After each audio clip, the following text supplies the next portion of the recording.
എല്ലാവർക്കും നമസ്കാരം. ഇന്ന് നമുക്ക് നല്ല ടേസ്റ്റി ആയിട്ടുള്ളൊരു ഇഞ്ചിക്കറിയുടെ റെസിപ്പി നോക്കാം. അപ്പോൾ ഈ ഒരു ഇഞ്ചിക്കറി എന്ന് പറയുമ്പോൾ തേങ്ങയൊക്കെ വറുത്തരച്ചിട്ടുള്ളൊരു ടേസ്റ്റ് ആയിട്ടുള്ളൊരു ഇഞ്ചിക്കറിയാണ്. അപ്പോൾ നമ്മൾ ഇതിന് മുൻപ് 2 ടൈപ്പിലുള്ള ഇഞ്ചിക്കറി അപ്ലോഡ് ചെയ്തിട്ടുണ്ട്. അപ്പോൾ അതിൽ നിന്നും കുറച്ച് വ്യത്യസ്തമാണ്, നല്ല ടേസ്റ്റിയാണ്. അപ്പോൾ ഇതെൻ്റെ ഹസ്ബൻഡ് അമ്മയുടെ ഒരു റെസിപ്പിയാണ്. അപ്പോൾ അമ്മ അടിപൊളിയായിട്ട് ഇഞ്ചിക്കറി വെക്കും. ഇത് ഒരുപാട് നാൾ നമുക്ക് പുറത്ത് സൂക്ഷിക്കാൻ പറ്റുന്ന ഒരു ഇഞ്ചിക്കറിയാണ്. 10 ദിവസം വരെയൊക്കെ ഈ ഒരു ഇഞ്ചിക്കറി പുറത്തിരിക്കും. നമുക്ക് ഫ്രിഡ്ജിലൊന്നും വെക്കേണ്ട ആവശ്യമില്ല, നമുക്ക് ചൂടാക്കി എടുത്താൽ മതി. ഇരിക്കും തോറും ടേസ്റ്റ് കൂടുന്നൊരു നല്ല ടേസ്റ്റി ആയിട്ടുള്ള ഇഞ്ചിക്കറിയാണ്. അപ്പോൾ അധികം താമസിയാതെ ഈ ഒരു ഇഞ്ചിക്കറി എങ്ങനെയാണ് തയ്യാറാക്കിയെടുക്കുന്നത് നമുക്ക് നോക്കാം. അപ്പോൾ നമ്മൾ ഈ ഒരു ഇഞ്ചിക്കറി തയ്യാറാക്കാൻ വേണ്ടിയിട്ട് ഞാനിവിടെ 200 ഗ്രാം ഇഞ്ചി പൊടിയായിട്ട് അരിഞ്ഞതും പിന്നെ 150 ഗ്രാം ചെറിയ ഉള്ളി തന്നെയാണ് ഈ ഒരു ഇഞ്ചിക്കറിക്ക് ഏറ്റവും ടേസ്റ്റ്. അതുപോലെ തന്നെ എരിവിന് ആവശ്യമായിട്ടുള്ള പച്ചമുളക് അതും പൊടിയായിട്ട് അരിഞ്ഞു വെച്ചിട്ടുണ്ട്.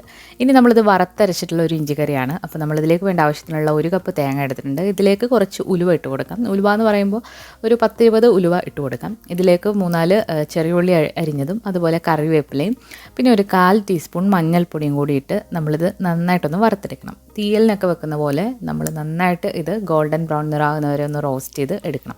അപ്പോൾ തേങ്ങ എന്ന് പറയുമ്പോൾ നിങ്ങൾക്ക് ഫ്രഷ് ആയിട്ടുള്ള തേങ്ങ ചിരകിതെടുക്കാവുന്നതാണ്. ഇനി പുറത്തൊക്കെ തേങ്ങ കിട്ടാൻ പാടുള്ളവരാണെങ്കിൽ ഡെസിക്കേറ്റഡ് കോക്കനട്ട് എടുത്താലും മതിയാകും. ഡെസിക്കേറ്റഡ് കോക്കനട്ട് നിങ്ങൾ അതേപടി എടുക്കുകയാണെങ്കിൽ വളരെ പെട്ടെന്ന് ഇത് ഫ്രൈ ആയി കിട്ടും. ഞാനിവിടെ ഒന്ന് കുതിർത്തിട്ടാണ് ഇത് എടുക്കുന്നത്. ഇനി നമ്മൾ ഈ ഒരു തേങ്ങ ഒന്ന് വറുത്തെടുക്കാൻ പോവാണ്. അപ്പോൾ ഈ ഒരു തേങ്ങ വറക്കാനായിട്ട് നമ്മൾ 1 ടീസ്പൂൺ വെളിച്ചെണ്ണ എടുത്ത് ഒരു പാത്രത്തിലേക്ക് ഒഴിച്ചു കൊടുത്തിട്ടുണ്ട്. ഈ വെളിച്ചെണ്ണയിൽ കിടന്നാണ് ഇനി ഈ ഒരു തേങ്ങ നന്നായിട്ട് വറുത്ത് എടുക്കാൻ പോകുന്നത്.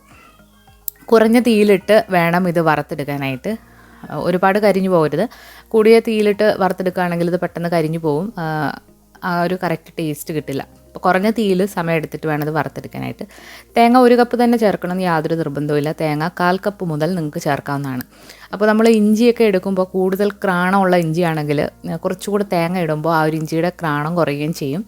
ഈ ഒരു ഇഞ്ചിക്കറി കഴിക്കുമ്പോൾ നല്ല ടേസ്റ്റുമാണ്. അപ്പോൾ ഇത് നന്നായിട്ടൊന്ന് വറുത്തെടുക്കാം. ഇപ്പോൾ ഒരു ലൈറ്റായിട്ടൊരു ഗോൾഡൻ ബ്രൗൺ നിറമായി വന്നിട്ടുണ്ട്. അപ്പോൾ ഇനി തീയൊക്കെ കുറച്ചിട്ട് ഇനി പെട്ടെന്ന് തന്നെ ഈ ഒരു തേങ്ങ വറുത്ത് എടുക്കാം. ഇതിനി ഒരു ഗോൾഡൻ ബ്രൗൺ നിറമായി വരുമ്പോഴാണ് നമ്മളിതിലേക്ക് മുളക് പൊടി ചേർത്ത് കൊടുക്കുന്നത്. മുളക് പൊടി തന്നെ ചേർക്കണമെന്നില്ല. വറ്റൽ മുളക് ചേർക്കുകയാണെങ്കിൽ നിങ്ങൾ ആദ്യം തന്നെ ചേർത്ത് കൊടുക്കണം. നമ്മളിവിടെ മുളക് പൊടിയാണ് ചേർത്ത് കൊടുക്കുന്നത്. മുളക് പൊടി എന്ന് പറയുമ്പോൾ നമ്മൾ ഇഞ്ചിക്ക് ഓൾറെഡി നല്ല എരിവാണ്. അപ്പോൾ നമ്മളതനുസരിച്ചിട്ട് മുളക് പൊടി ചേർക്കുക. ഞാനിവിടെ 1 ടീസ്പൂണും പിന്നെ ഒരു 1/4 ടീസ്പൂണും കൂടെ മുളക് പൊടിയാണ് ചേർത്ത് കൊടുത്തിട്ടുള്ളത്. അപ്പോൾ കാശ്മീരി മുളകാണ് ഞാൻ ചേർത്ത് കൊടുക്കുന്നത്. നിങ്ങൾക്ക് എരിവുള്ള മുളകാണെങ്കിൽ അതനുസരിച്ചിട്ട് വേണം ചേർത്ത് കൊടുക്കാനായിട്ട്. 1/4 ടീസ്പൂൺ മുളക് പൊടി കൂടി ചേർത്ത് കൊടുത്തിട്ടുണ്ട്. അപ്പോൾ ഇനി ഇത് നന്നായിട്ടൊന്ന് വറുത്തെടുക്കാം. മുളക് പൊടി വറക്കാനായിട്ട് അധിക സമയമൊന്നും വേണ്ടി വരില്ല.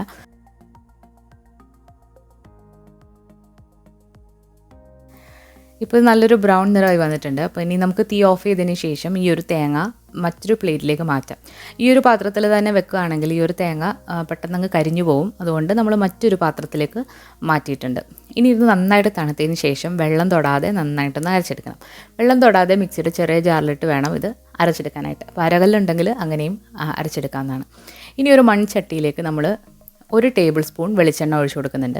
ഈ ഒരു ഇഞ്ചിക്കറി അതുപോലെ നാടൻ കറികളൊക്കെ തയ്യാറാക്കുമ്പോൾ നിങ്ങൾ വെളിച്ചെണ്ണ തന്നെ ഉപയോഗിക്കുക. അപ്പോഴാണ് ആ ഒരു കറക്റ്റ് ടേസ്റ്റ് അതിന് കിട്ടുക. 1 ടേബിൾ സ്പൂൺ നമുക്കിപ്പോൾ ചേർത്ത് കൊടുക്കാം. ഇനി വേണമെന്നുണ്ടെങ്കിൽ നമുക്ക് വീണ്ടും ചേർത്ത് കൊടുക്കാം. എണ്ണ നന്നായിട്ട് ചൂടായി വന്നു കഴിഞ്ഞാൽ നമ്മൾ പൊടിയായിട്ട് അരിഞ്ഞു വെച്ചിരിക്കുന്ന ഇഞ്ചി ആദ്യം തന്നെ ഇതിലേക്ക് ഇട്ടിരുന്ന് വഴട്ടിയെടുക്കാം. ഇഞ്ചിക്ക് കുറച്ച് മൂപ്പ് കൂടുതലാണ്. അപ്പോൾ നമ്മൾ ആദ്യം ഇഞ്ചി ഇട്ട് കൊടുക്കുക. അതിനുശേഷം ഒരു പകുതി വേവാകുമ്പോൾ ചെറിയ ഉള്ളി ചേർത്ത് കൊടുക്കുക. നമ്മളിതിന് മുൻപ് ഒരു ഇഞ്ചിക്കറിയുടെ റെസിപ്പി ഇട്ടിട്ടുണ്ട്, 2 ഇഞ്ചിക്കറിയുടെ റെസിപ്പി ഇട്ടിട്ടുണ്ട്. കഴിഞ്ഞ വർഷം ഇട്ട ഇഞ്ചിക്കറി എന്ന് പറയുന്നത് എൻ്റെ വീട്ടിലൊക്കെ വെക്കുന്ന ആ ഒരു സ്റ്റൈലിലാണ്. നമ്മൾ നാട്ടിൽ പോയപ്പം ഷൂട്ട് ചെയ്തൊരു വീഡിയോ ആണ്. അപ്പോൾ അതിൻ്റെ ലിങ്കും ഞാൻ ഡിസ്ക്രിപ്ഷൻ ബോക്സിൽ കൊടുക്കാം. അതൊരു സിമ്പിളായിട്ടുള്ള ഇഞ്ചിക്കറിയാണ്, തേങ്ങ ഒന്നും വറുത്തരയ്ക്കാത്തത്. ഇതിലേക്ക് നമ്മൾ ആവശ്യത്തിനുള്ള ഉപ്പും കൂടി ഇട്ടിട്ട് നന്നായിട്ടതൊന്ന് റോസ്റ്റ് ചെയ്തെടുക്കാം. ഈ ഒരു ഇഞ്ചിയും അതുപോലെ തന്നെ ചെറിയ ഉള്ളിയും നന്നായിട്ട് റോസ്റ്റായി വരണം. നല്ല ബ്രൗൺ നിറത്തിൽ വേണം വരാനായിട്ട്. ഇനി നിങ്ങളെടുക്കുന്ന ചട്ടിയിൽ അടിയിൽ പിടിക്കുന്ന ചട്ടിയാണെന്നുണ്ടെങ്കിൽ നിങ്ങൾക്ക് നോൺ സ്റ്റിക്ക് പാത്രത്തിലും ഈ ഒരു ഇഞ്ചിയും ഉള്ളിയും വഴറ്റിയെടുക്കാവുന്നതാണ്. ഇപ്പോൾ ഇഞ്ചി ഒരു പകുതി വേവായിട്ടുണ്ട്. ഇതിലേക്ക് നമ്മളിനി പൊടിയായിട്ട് അരിഞ്ഞു വെച്ചിരിക്കുന്ന ആ ഒരു ചെറിയ ഉള്ളി ഇട്ട് കൊടുക്കാം. ചെറിയ ഉള്ളിയും ഒക്കെ നമ്മൾ ഫുഡ് പ്രോസസ്സറിൽ പൊടിയായിട്ട് അരിഞ്ഞെടുക്കാം. അല്ലെന്നുണ്ടെങ്കിൽ കൈകൊണ്ട് പൊടിയായിട്ട് കട്ടിംഗ് ബോർഡിൽ വെച്ചിട്ട് ചോപ്പ് ചെയ്തും എടുക്കാവുന്നതാണ്. അപ്പോൾ ഈ ഒരു ഇഞ്ചിയും ഉള്ളിയും എല്ലാം കൂടി നന്നായിട്ട് നമുക്കൊന്ന് റോസ്റ്റ് ചെയ്തെടുക്കാം. ഇടയ്ക്കൊന്ന് ഇളക്കി കൊടുക്കുക. തീ ഒരു മീഡിയം ഫ്ലെയിമിലാണ് നമ്മൾ വെക്കുന്നത്. ഈ രീതിയിലല്ല പല രീതിയിൽ നമുക്ക് ഇഞ്ചിക്കറി വെക്കാം. ഇതുപോലെ പൊടിയായിട്ട് അരിഞ്ഞിട്ട് മൂപ്പിച്ചിട്ട് വെക്കാം. അല്ലാന്നുണ്ടെങ്കിൽ നിങ്ങൾക്ക് ഇഞ്ചി വട്ടത്തിൽ അരിഞ്ഞിട്ട് എണ്ണയിൽ നന്നായിട്ട് ഫ്രൈ ചെയ്തിട്ട് മിക്സിയിലിട്ട് പൊടിച്ചെടുക്കാം. ആ ഒരു രീതിയിലാണ് നമ്മൾ ഇതിന് മുൻപ് ചെയ്തിട്ടുള്ളത്. അപ്പോൾ 2 രീതിയിൽ നിങ്ങൾക്ക് നോക്കിയിട്ട് ഇഷ്ടമുള്ളത് സെലക്ട് ചെയ്യാവുന്നതാണ്.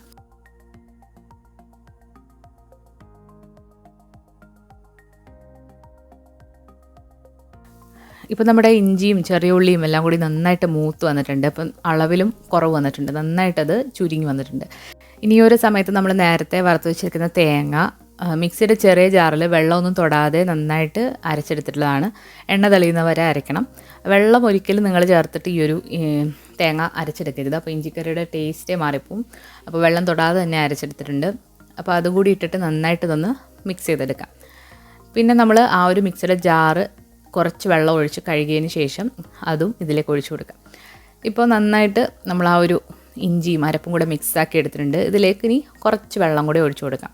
കുറച്ച് വെള്ളം എന്ന് പറയുമ്പോൾ ഒരു അരക്കപ്പോളം വെള്ളം മതിയാകും. ഇനി നമ്മളിതിലേക്ക് പുളിവെള്ളമൊക്കെ ചേർക്കും. ആ ഒരു വെള്ളം കൂടി കണക്കിലെടുത്തിട്ട് വേണം നിങ്ങൾ വെള്ളം ഒഴിച്ചു കൊടുക്കാനായിട്ട്.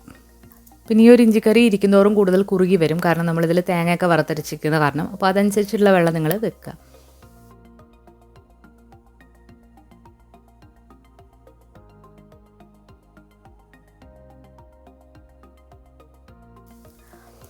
നമ്മളിതിലേക്ക് ആവശ്യത്തിനുള്ള വെള്ളവും ആവശ്യത്തിനുള്ള ഉപ്പും കൂടി ഇട്ടിട്ട് നന്നായിട്ടൊന്ന് ഇളക്കി കൊടുക്കുക. ഇനി നമ്മൾ ഈ ഒരു ഇഞ്ചിക്കറിയിലെ പ്രധാനപ്പെട്ട ഒന്നാണ് പിഴുപുളി. പിഴുപുളി നമ്മൾ ഒരു ചെറിയ നാരങ്ങ വലുപ്പത്തിലെടുത്തിട്ട് അത് ചെറിയ ചൂടുവെള്ളത്തിലിട്ട് നന്നായിട്ടൊന്ന് കുതിർത്തതിന് ശേഷം ആ ഒരു ജ്യൂസ് ഇതിലേക്ക് നമുക്ക് ഒഴിച്ചു കൊടുക്കാം.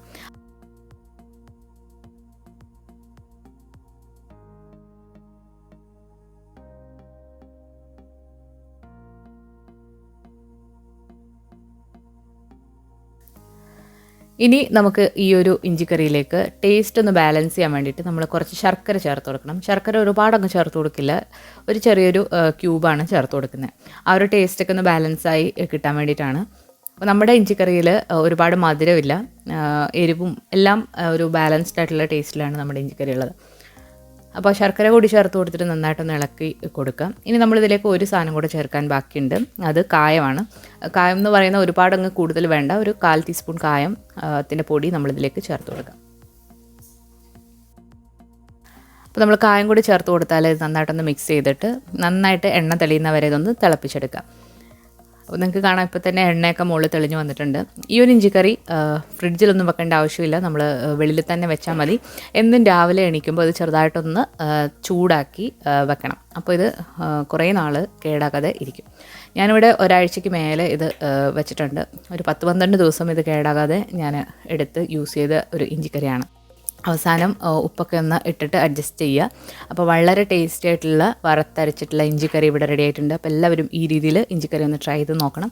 അതിന് ശേഷം നിങ്ങളുടെ ഫീഡ്ബാക്ക്സ് അറിയിക്കുക. ഈ ഒരു വീഡിയോ ഇഷ്ടമായിട്ടുണ്ടെങ്കിൽ ലൈക്ക് ചെയ്യാനും കമൻറ്റ് ചെയ്യാനും നിങ്ങളുടെ ഫ്രണ്ട്സിന് ഷെയർ ചെയ്യാനും മറക്കരുത്. പുതിയൊരു റെസിപ്പി വീഡിയോ ആയിട്ട് നമുക്ക് വീണ്ടും കാണാം. താങ്ക്